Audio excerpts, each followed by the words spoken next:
Nimbone njani lo mfana bafowethu? Yazi ukuthi I was so impressed ngoDerbyshire bafowethu, indlela ayidlale ngayo. Ngiyabezwa abantu abaningi bafowethu la ko-social media bathi kwi-Orlando Pirates we do need another centre back, but uyazi ukuthi mina ngibonela umfana bafowethu and ngabona ukuthi ayingeke kahle kahle akusilo bafowethu iqiniso indaba yokuthi kuthiwe laphana kwi-Pirates usafuneka enye centre back. Kwi-Pirates mhlawumbe into esingathi bafowethu sisayidinga ngempela, singasho mhlawumbe ukuthi striker ke bafowethu esizoso add, hhayi ngoba ngeke bafowethu, ingoma inkulu kulo mfana.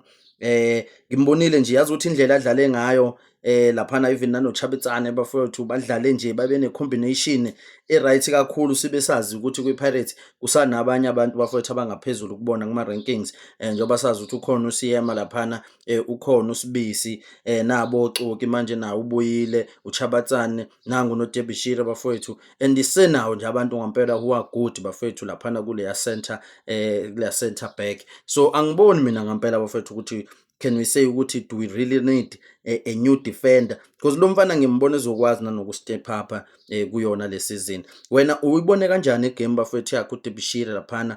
Because ayi udlale kahle kakhulu lo mfana, was so impressed ngebhola lakhe. He's calm bafowethu and uyakwazi ukuliphasa ibhola, uhlakaniphile, uyabona nje ama-qualities kahle kahle of being a great defender, siyawabona bafowethu la kuyena.